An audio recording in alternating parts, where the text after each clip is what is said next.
좋은 아침입니다. 우리 6월 28일 우리 금요일 아침이고요.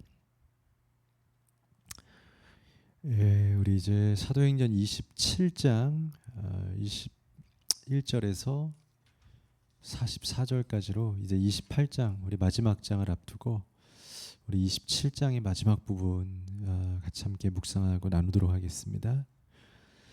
이제 우리 어제 본문을 통해서 이제 바울의 제안을 따르지 않고 무리하게 이동을 감행했던 이 배가 역시나 바울의 예상처럼 광풍을 만났고, 어제 말씀의 마지막 장면에 보면 참 안타까웠던 말씀이 그들의 현재 상황이 구원의 여망마저 보이지 않는다라고 고백하고 있을 정도로 모두가 다 구원의 가능성마저 없을 듯이 가장 절박한 순간에 있는 것을 보게 됩니다. 그러니까 지금 바울은 로마에 있지 않습니다. 로마로 향하고 있고 비전을 향하고 있고 하나님의 음성을 따르고 있지만, 현재 바울의 위치는 비전이 아니라 비전의 과정이며 그 비전을 이뤄가기 위한 일상이고 삶입니다. 전 이것도 굉장히 중요한 요소이고 원리이며 오늘 큐티의 중요한 포인트라고 여겨집니다.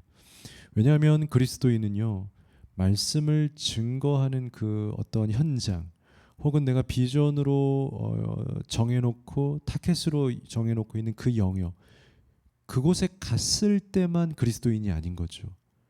그 현장에 와야지. 아주 쉽게 설명하면 우리가 무대에 올라와야지만 내가 내 모습이 드러난다.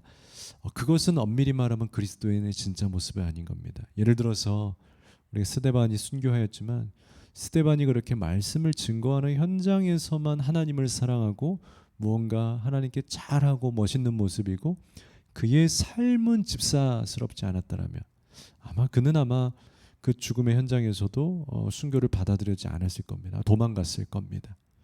그리스도인에게 중요한 건 비전도 중요하지만 그곳 가운데 걸어가고 있는 날마다의 하루의 전쟁터 같은 광풍이 가득한 바다에서의 삶.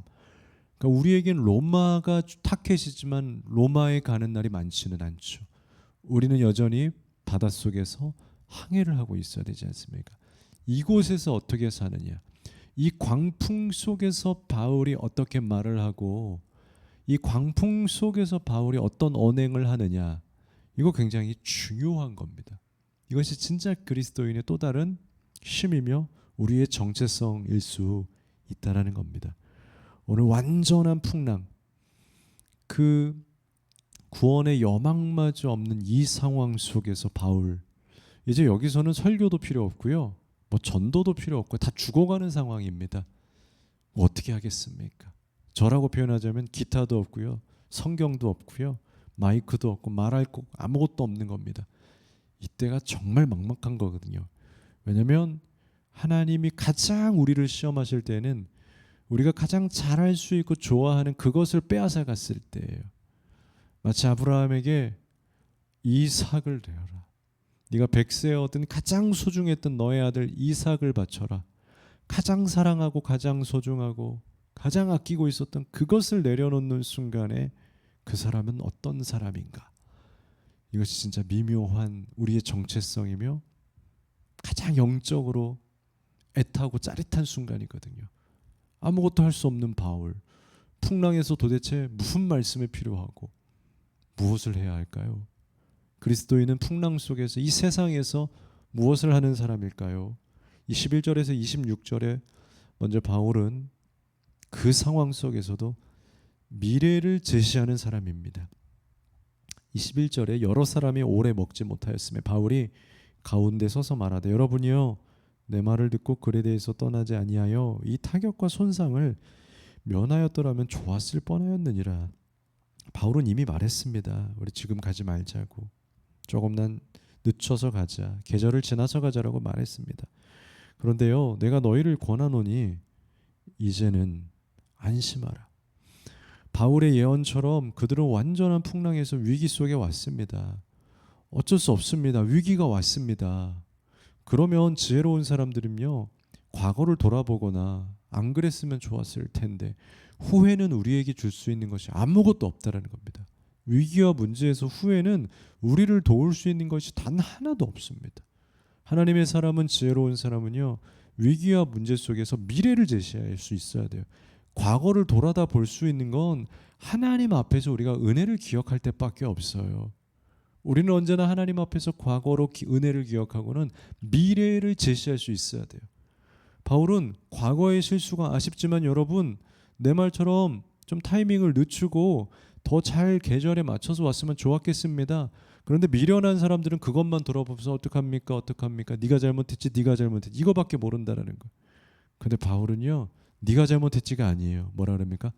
안심하십시오. 우리가 실수했지만, 아쉽지만 우리 안심합시다. 그러면서 뭐라고 합니까? 너희 중 아무도 생명에는 아무런 손상이 없겠고 오직 배뿐이래. 바울 왜 이렇게 말하죠? 이렇게 무서운 상황인데 너희들 아무 손상이 없고 지금도 없고 앞으로도 없을 거야. 배만 조금 고장났지, 부셔졌지, 우리 지금 괜찮잖아 하면서 안심하자 위로하고 있어요.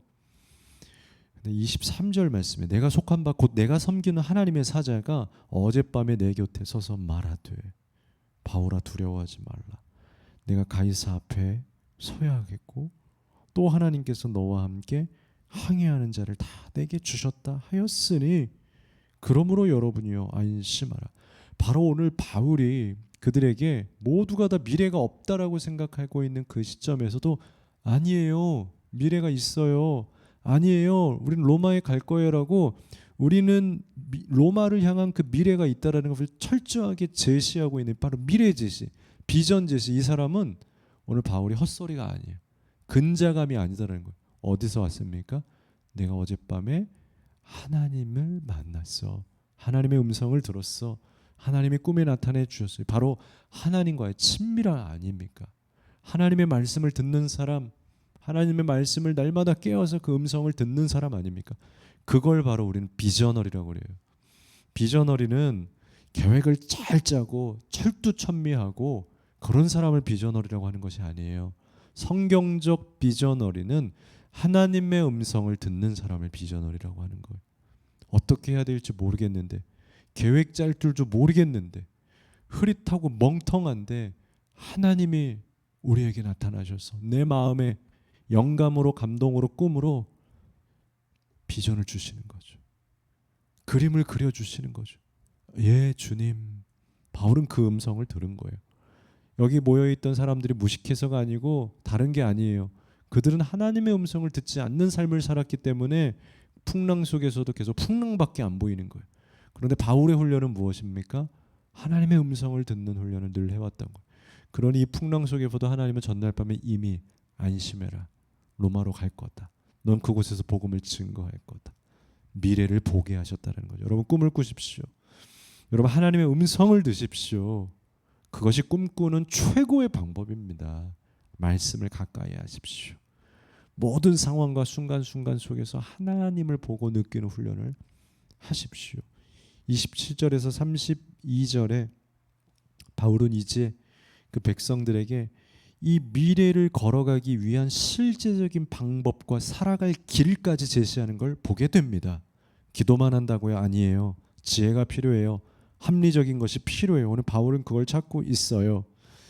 27절에 열 나흘째 되는 날 밤에 우리가 아드리아 바다에서 이리저리 쫓겨다가 자정쯤 되어 사공들이 어느 육지에 좀 가까워지는 걸 짐작하면서, 이제 배를 운행하는 사람들은 알죠.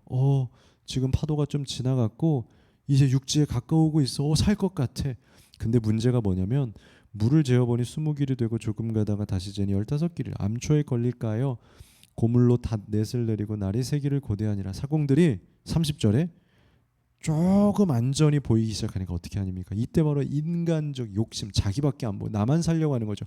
도망하고자 하여 이물에서 닷을 내리고 다리 내리는 채 하고 거룻배를, 조그만 도망갈 수 있는 그 작은 배를 바다에 내려놨다라는 겁니다. 그것 타고 빨리 자기 먼저 살아 도망가려고. 또 어떤 일이 있을지 모르니까요. 그때 바울이 그걸 보게 됩니다. 백부장과 군인들에게 이르되 이 사람들이 배에 있지 아니하면 너희가 우리가 구원을 얻지 못하게 됩니다. 이에 군인들이 거룻줄을 그 배의 줄을 끊어버립니다. 아무도 못하게. 갈래면 같이 가고 살려면 같이 살고 죽으려면 같이 죽어야 돼. 이 말은 뭡니까? 선원들이 도망가면 앞으로 배도 못 가고 안전도 없다라는 거. 바울은 그걸 본 거예요. 여러분, 미래를 보는 사람, 하나님의 음성을 듣는 사람에게 있게 되는 또 다른 그 한 가지가 뭐냐면, 우리가 기도한 사람들의 단점이 뭡니까? 기도했어요 그러고 가만히 있는다라는 거예요. 그러지 않아요. 바울은 기도하고 음성을 들었기 때문에 지혜도 있다라는 거예요. 미래를 가기 위한 방법론도 뚜렷하다는 겁니다. 여러분, 우리가 그 현명함까지 가져야 돼요. 바울이 저 사람 죽으면 우리도 결국 못 가요. 저 사람들 살리십시오. 그러니 사람 살리고 배를 끊어버리십시오. 굉장히 살 길을 제시하는 거죠. 미래 제시, 살 길을 제시. 33절에 38절에는 이제 바울이 이 백성들을 배에서 지쳐가고 금식하고, 그 종교적인 절기로 인하여서 이 선원들이 금식하고 있는 사람들이 많았어요. 그러니까 종교는 중요하니까 금식은 하는데 죽어가고, 바울이 그들을 보면서 위로합니다. 그리고 이제는 먹으라고 권면합니다. 33절이죠. 날이 새어가매 바울이 여러 사람에게 음식 먹기를 권하 이르되 너희가 기다리고 기다리며 먹지 못하고 줄인 자가 오늘날까지 열 나흘인즉 이제 음식 먹기를 권하노니 이것이 너희의 구원을 위하는 것이다. 이것이 율법을 어기는 것이 아니고 너희가 구원받기를 원하는 거다. 살아야 되지 않겠니? 너희 중 머리카락 하나도 잃을 자가 없으리라. 괜찮아. 그들을 위로하고, 먹지 못하여서 시험 들고 이러지도 못하고 저러지도 못하고 날씨가 괴롭혀 배고픔이 괴롭혀 아무도 도울 수 없는 그 상황 속에 바울은 선명하게 판단하여서 지금은 먹는 것이 낫다. 먹자. 제가 이랬던 경험이 있어요. 제가 지금도 이번 주는 이제 제가 저녁 금식만 하면서 일주일을 보내고 있습니다. 딱 저녁 6시부터 다음날 아침 6시까지 12시간 금식하면서 보내고 있습니다. 정말 기도할 것이 너무 많고요. 마음으로 너무 애타한 것이 있어서 다른 데 금식을 못했는데 6월 마지막 주에는 금식을 해야겠다 해서 저녁 금식을 하고 있어요. 그런데 제가 이 금식 얘기를 하는 것은 아찔했던 경험이 뭐냐면, 오늘 바울이 이야기하는데 먹어라, 이것이 왜 중요하냐면요, 사람이 금식도 할 수 있을 때 하는 것이 좋아요. 여러분, 의롭게 의인이 되는 게 더 중요한 게 아니다라는 거예요. 제가 예전에 중고등부 아이들을 데리고 수련회를 갔어요. 근데 너무 뜨거운 마음에 이 아이들을 위해서 금식해야 됐더라고. 그 뜨거운 수련회, 열심으로 움직이는 수련회 현장에서 첫날부터 금식을 시작했다라는 거죠. 하룻밤을 완전히 지새우고 둘째 날 낮이 됐는데 정말 죽을 것 같은 거예요. 예배요? 예배가 안 들어옵니다. 배가 막 쪼그라들 것 같고 막 머리가 몽롱해지는데, 그러고 나서 저녁에 먹었습니다. 둘째 날 저녁에. 이건 아닌 거예요. 제가 이 둘째 날 저녁이 중요한데 이 집회를 위해서는 금식이 아니라 먹고 힘을 내서 이 아이들을 위해서 같이 뛰어 찬양하고 기도해야겠는 거예요. 그래서 먹었다라는 거죠. 오늘 바울의 심정이 그랬던 것 같아요. 야, 예배 종교 다 좋고 금식 다 좋은데 지금은 먹어야 돼. 먹는 게 사는 거고, 먹는 게 하나님께 영광 돌리는 거고, 구원을 얻어서 목숨을 연장해서 더 사명을 이어가는 게 중요하지. 그러한 선명한 분석력이 이들에게는 없었다라는 거예요. 바울은 있었습니다. 그래서 떡을 가져다가 모든 사람 앞에서 축사하고 먹기를 시작하고 먹였다라는 겁니다. 여러분, 그리스도인은요, 그 풍랑 속에서도 사람들을 먹이는 사람이어야 되는 겁니다. 우리는 율법적 저주를 통해서 그들을 못 먹게 하고 금식시키는 그런 훈육하는 무서운 채찍들인 종교인이 아니다라는 거예요. 어려워하는 사람들을 먹이고 입히는 사람이 그리스도인의 정체성인 거예요. 종교로 저들을 강압해서는 안 되는 거예요, 여러분. 자유를 줘야 돼요. 먹을 수 있게 해줘야 된다라는 거예요. 그러한 역할을 여러분들 감당했으면 좋겠습니다. 마지막으로 39절에서 44절에는 이제 그들이 배가 육지에 도달하게 되고 상륙하게 되는 장면을 보게 됩니다. 그런데 이 상륙하는 장면을 보게 되면 참으로 어수선하고 참 엉망인 모습을 보게 됩니다.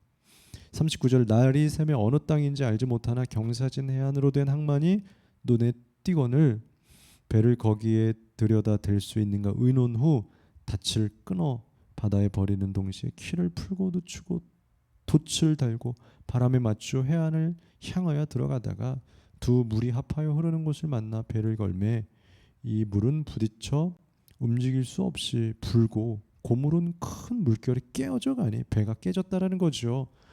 군인들은 죄수가 헤엄쳐서 도망할까 하여 그들을 죽이는 것이 좋겠다. 죄수들 도망가는 것보다 그냥 여기서 죽이는 게 낫지 않겠습니까? 탈영보다는 그냥 여기서 처형합시다. 지금 난리가 났습니다. 배도 깨지고 군인들은 죄수 죽이자 그러고 굉장히 엉망이에요. 이걸 요즘 우리의 말로 옛 사람들이 이런 말이죠. 생지옥이다. 그런데 그 속에서 바울도 죄수지 않습니까? 그런데 백부장이 바울을 살립니다. 왜요? 바울은 여전히 로마의 시민권이고 바울은 로마에 갑니다. 이걸 살린 것은 누구입니까? 백부장입니까? 아니죠. 생지옥, 아수라장. 그러나 그 속에서도 하나님의 꿈, 하나님의 일하심은 여전히 동일하게 진행되고 있다는 겁니다. 여러분, 우리의 눈에 보일 때 생지옥이 하나님이 계시지 않은 건 아닙니다. 여러분, 우리의 눈으로 보이는 지옥 같은 것이, 어려운 것이, 힘든 것이 진짜 지옥은 아니다라는 거예요. 진짜 지옥은 배부르고 잘 먹고 잘 살아도 하나님이 계시지 않은 것이 지옥입니다. 여러분, 그것은 정말 지옥을 가는 길인 거예요. 그러나 지금 저런 풍랑 속에 있어도 하나님이 함께 하시고 비전을 주셨고 그 걸음대로 가고 있는 사람들은 끝까지 하나님 나라를 향해서, 로마를 향해서, 저천국을 향해서 가게 된다는 거죠. 하나님은 편안한 곳에 계신 곳만은 아니에요. 하나님은 하나님의 말씀이 계신 곳에 계신 하나님이시다라는 거죠. 여러분, 우리는 아직 로마에 가지 않았을 있지만 우리는 지금 그 여정 속에 있어요. 그 속에서도 그리스도인이어야 돼요. 여러분, 우리는 무대에 서는 그리스도인이 아니에요. 우리는 삶에 서는 그리스도인이어야 돼요. 그 삶에서 위로하고 그 삶에서 날마다 미래를 제시하는 아름다운 그리스도인들이 되었으면 좋겠습니다. 특별히 큐티하면서 여러분들의 삶이 깨진 배와 같은 사람들이 있습니까? 하나님 그 배들을, 그 깨진 배도 끝까지 하나님 인도하여 주시옵소서. 기도합니다. 하나님 감사합니다. 이렇게 생지옥과 같은 유로굴라를 만나서 광풍에서 허덕이는 바울과 하나 276명의 선원들을 끝까지 지키시고 인도하여 주시니 감사합니다. 때로는 우리의 삶이 유로굴라와 같이 깨진 배와 같이 혼돈 속에 있다 할지라도 여전히 로마로 이끄시는 하나님의 섭리를 바라보며 미래를 기다리며 제시하며 서로를 위로하고 축복하며 그 길 걷는 우리들 되게 하여 주옵소서. 예수님 이름으로 기도합니다. 아멘.